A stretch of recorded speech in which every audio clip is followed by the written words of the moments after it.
Hello Standard 4th. Welcome in EVS lecture. This is our 23rd lecture. In previous lecture we have completed our chapter number 7 Omana's journey. Now today we are going to start our chapter number completed chapter 6. Now today we are going to start our chapter number 7 from the window. This is the continuous story of previous chapter.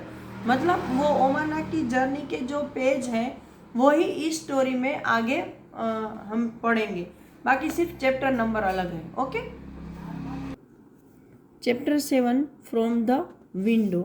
Over here this is the 17th May and timing क्या है 7:30. It is morning now. Last night I went to sleep early. It was too dark to see anything outside. When the train stopped early this morning, I woke up. It was Madgaon. That was written on the board at the platform. Appa said that we were going through the state of Goa. अब क्या है कि अभी जो ये diary का time है वो सुबह का टाइम है. ये क्या लिख रही है ओमाना कि लास्ट नाइट है वो मैं जल्दी सोने चली गई थी और तब बहुत ही ज़्यादा अंधेरा था और बाहर देखने के लिए कुछ भी मुझे अच्छे से नहीं दिख रहा था. और जब सुबह में ट्रेन रुकी तो मैं जाग गई और वहाँ पर मडगांव, ये मडगांव है वैसे मुझे पता चला क्योंकि वहाँ पर प्लेटफॉर्म पर जो बोर्ड था वहाँ पर मडगांव लिखा था और उसके अप्पा ने बताया कि अब वो लोग गोवा से गुजर रहे हैं, गोवा स्टेट से. तो मडगांव है वो गोवा का एक गांव है. We got off at the station and had some hot tea and filled our water bottle. तो हम लोग स्टेशन पर उतरे, हमने कुछ गर्म चाय पी और हमारी जो बोतलें थी वो पानी से भर ली. The train started again. I find it difficult to describe the scene outside. वो क्या बोल रही है कि बाहर का जो सीन था उसको यहाँ लिखना मेरे लिए बहुत मुश्किल है. क्यों? कि इट इज़ सो ब्यूटीफुल. वो इतना सुंदर था कि मैं यहाँ लिख नहीं पा रही हूँ. क्योंकि अगर आप कभी गोवा गए हो तो आपको पता चलेगा कि गोवा बहुत ही ज़्यादा खूबसूरत जगह है. इतना हरियाली है, पानी है, पेड़ है, बहुत अच्छी जगह है और शांति भी बहुत है. It is green everywhere. fields with red soil and green crops, hills covered with trees. क्या है वहाँ पर? तो के ग्रीनरी है, हर जगह हरियाली है, ग्रीन फील्ड है, हरे हरे खेत है, वहाँ पर की सोइल है वो रेड कलर की है. यहाँ पर ग्रीन कलर का क्रॉप मतलब खेतों में हरे धान अभी उग रहे हैं और वहाँ की जो टेकरियाँ हैं, हिल्स हैं, वो भी पेड़ों से ढकी हुई है. Sometime I can see small ponds and far away behind the hill more water. कभी कभी मुझे छोटे छोटे तालाब भी दिख जाते थे और बहुत दूर पेड़ों के वो टेकरियों के पीछे, हिल्स के पीछे भी बहुत सारा पानी दिखता था. तो I can't make out if it is a river और द सी. तो मैं समझ नहीं पा रही हूँ कि वो एक्चुअली दरिया है या कि रिवर है. तो गोवा में रिवर भी है और बहुत बड़ा, बहुत सारा दरिया का किनारा, बहुत सारे बीचेस है वहाँ पर. तो वहाँ पर सी भी है. The air is cooler and not so dry as in Ahmedabad. वो क्या बोल रहे हैं कि भाई हवा भी है, वो भी थोड़ी ठंडी थी और अहमदाबाद की तरह वो सूखी नहीं थी, मतलब थोड़ी गीली हवा थी क्योंकि वहाँ पानी बहुत सारा है. The train passed a level crossing. People are waiting on both the sides of the crossing for the train to पास.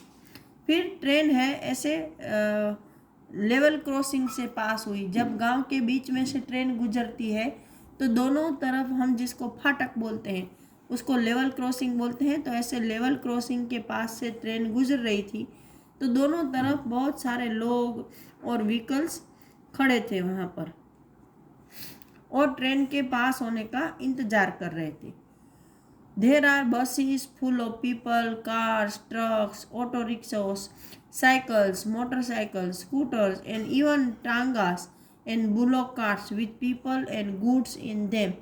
क्या क्या था वहाँ पर? तो के लोगों से भरी हुई बस, car, truck, auto rickshaw, cycle, motorcycle, scooter, टांगा, बुलोक कार्ट मतलब बैल की गाड़ी, और वो कोई लोगों को लेके जा रही थी, कोई चीज़ों को लेके जा रही थी, ये सब चीज़ें वहाँ पर थी. Some people do not switch off the engine of their vehicles even while waiting at a level crossing. कुछ लोग तो लेवल क्रॉसिंग पर खड़े होने के बावजूद भी अपने व्हीकल का इंजन बंद नहीं किया था. There is a lot of smoke and noise.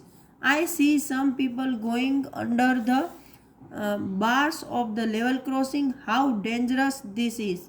फिर क्या देखा उसने कि वहाँ पर बहुत सारा धुआं और आवाज़ें थी. अभी यहाँ पर बहुत सारा धुआं और आवाज़ें क्यों थी? तो कि भाई बहुत सारे दोनों तरफ लोग इकट्ठा हो गए थे, व्हीकल इकट्ठा हो गई थी ट्रेन की वजह से, और उनमें से बहुत सारे लोगों ने अपने व्हीकल्स के इंजन बंद नहीं किए थे. तो उन सब की आवाज़ें और उनमें से निकलता हुआ धुआं और लोगों के बोलने की आवाज़ें, ये सब मिलकर वहाँ पर बहुत सारा नॉइज़ और धुआं था. और उसने क्या देखा तो कि वहाँ पर आपको पता है कि ट्रेन आने वाली होती है तो वहाँ एक लोहे का ऐसा बहुत बड़ा ऐसा पिलर जैसा बीच में रख देते हैं ताकि और कोई व्हीकल पास ना हो सके और एक्सीडेंट ना हो जाए. तो ये ऐसा बार होता है, फिर भी कुछ लोग इसके नीचे से निकलकर क्रॉसिंग को क्रॉस कर रहे थे. तो ये तो बहुत डेंजरस है. अचानक अगर ट्रेन आ जाती है तो आप मारे जा सकते हो, तो ये नहीं करना चाहिए. एट टाइम्स अवर ट्रेन क्रॉसिस अनदर ट्रेन, और उसी टाइम है हमारी ट्रेन को दूसरी एक ट्रेन ने क्रॉस किया. मतलब आमने सामने दोनों ट्रेनें एक आजू बाजू की पटरी से गुजर रही है. उन्हीं and I tried to count the carriages in one such train, but both the trains were going so fast we always got confuse. उन्हीं शायद उसकी सिस्टर है, तो ये क्या बोल रहे हैं कि उन्हीं और मैंने है उसमें कितने डब्बे थे वो काउंट करने की कोशिश की, लेकिन दोनों ट्रेनें इतनी फास्ट जा रही थी कि हम लोग दोनों कंफ्यूज हो गए कि भाई कितने डिब्बे हमने गिने. नाउ क्वेश्चन है, what was the difference in the scene that Omana saw from the train on the first day and on the second day.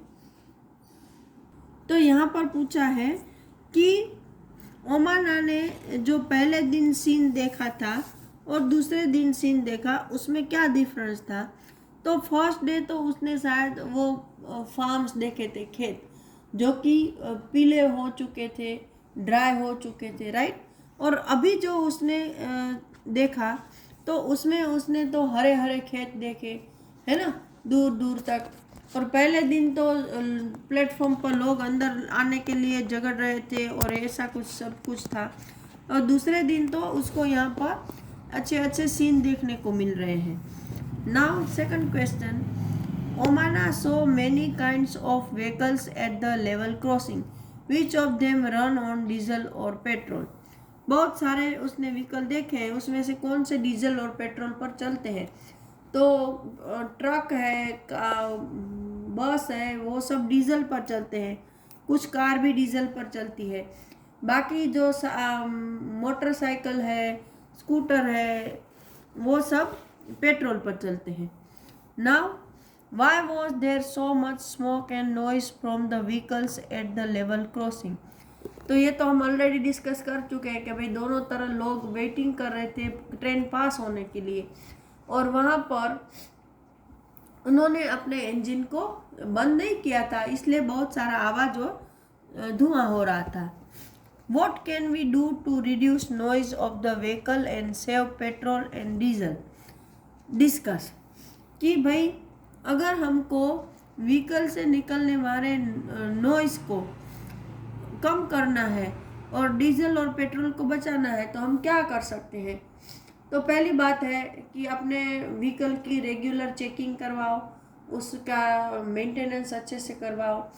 फिर जब आप किसी क्रॉसिंग पर वेट कर रहे हो तो इंजन बंद करो, जिससे कि आपका बहुत पेट्रोल भी बचता है और नॉइज भी नहीं होता है। Now discuss, sometime people cross the track even when the crossing is closed. What do you feel about this? कि कभी कभी लोग हैं, जैसे इसमें भी आया था कि बंद होने के बावजूद, रेलवे ट्रैक बंद होने के बावजूद भी नीचे से गुजरकर रेलवे ट्रैक को क्रॉस करते हैं। तो आप उसके बारे में क्या सोचते हो? तो we think that this is very dangerous to our life, so we should not do this type of things. Now later, now 17 में है अब और 8:30 का टाइम है। Later I was sitting near the window with my eyes close. Suddenly the sound of moving train changed. खुड़ खुड़ खुड़। I open my eyes. फिर क्या हुआ?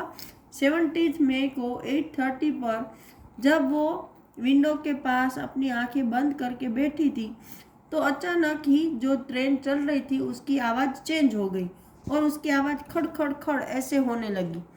तो उसने अपनी आंखें खोल दी। गेस व्हाट आई सो? आप अनुमान लगाओ मैंने क्या देखा होगा। Our train was crossing a very big river on a very long bridge. हमारी जो ट्रेन थी वो बहुत बड़ी रिवर के ऊपर से, बहुत बड़े ब्रिज से जा रही थी। As it was crossing the bridge it sounded very different. आपने अगर ट्रेन में किसी ब्रिज को क्रॉस किया है तो आपको भी पता होगा कि जब ट्रेन ऐसे रिवर या किसी सी के ऊपर जो ब्रिज बना होता है उसके ऊपर से जाती है तो उसकी आवाज़ चेंज हो जाती है। The wheels rattled as there was no ground, only the tracks and the water down below. Rattle wheels ऐसे खिसकते हैं कि जैसे वहाँ पर कोई ज़मीन ही नहीं है, ओनली वहाँ पर रेलवे की पटरियाँ होती है और नीचे पानी। When I first looked down, I felt giddy. It was really quite scary. जब मैंने पहली बार नीचे देखा तो मुझे ऐसा लगा कि जैसे मुझे डर लग रहा है, क्योंकि पहली बार जब आप ऐसी सिचुएशन में जाते हो तो नीचे पानी हो, ऊपर खुली पटरियाँ हो और ट्रेन उसके ऊपर ऐसे निकल रही हो तो सिचुएशन देखकर डर तो लगता है जब दूर दूर तक पानी दिखता है। The river down below was full of water and had some boats. नीचे जो नदी थी वो पानी से पूरी भरी हुई थी और अंदर कुछ बोट भी थी। I could also see some fisherman on the banks. I waved at them but I did not know if they could see me. उसने वहाँ पर कुछ मछुआरों को भी देखा उसके किनारे पर। मैंने अपने हाथ भी हिलाए लेकिन पता नहीं कि वो लोग मुझे देख भी पा रहे थे या नहीं। Alongside our bridge there was another bridge for buses and cars. This was built differently from ours. I think going over our bridge was more adventurous. यहाँ पर आपको देखो दोनों तरह के ब्रिज दिखाए हैं। ये ट्रेन और ये ट्रेन का ब्रिज है और ये बस ट्रक कार इनके लिए है। तो इसका ब्रिज है वो थोड़ा एडवेंचरस उसको लगता है। उसके बाजू में ऐसा ब्रिज था। यहाँ पर कुछ क्वेश्चन है। Have you seen any bridge and where? आपने कहीं कोई ब्रिज देखा है और कहाँ? तो मैं भी जब गोवा गई थी तब मैंने ब्रिज देखा है। Now have you ever crossed a bridge and where? Same answer, हाँ हमने ब्रिज क्रॉस किया है, वो भी गोवा में रिवर के ऊपर। What was the bridge built over? वो ब्रिज शायद कंक्रीट का बना हुआ है, आई थिंक सो, अभी याद नहीं है बहुत सारा। What did you see below the bridge? Bridge के नीचे दूर दूर तक पानी फैला हुआ था। Find out why bridge are made. ये फाइंड आउट करना तो बहुत ही ईजी है कि भाई ब्रिज क्यों बनाए जाते हैं। कि अगर ब्रिज ना बनाए होते तो इस पार से उस पार जाने के लिए हमें बहुत सारा लॉन्ग रूट यूज़ करना पड़ता है, और ब्रिज की वजह से हम शॉर्टकट में जा सकते हैं, हमारा टाइम बचता है, इसलिए ब्रिज बनाए जाते हैं। तो ये लेक्चर मैं यहीं पर ख़त्म कर रही हूँ। नेक्स्ट लेक्चर में हम वापस मिलेंगे। Till that time goodbye everyone.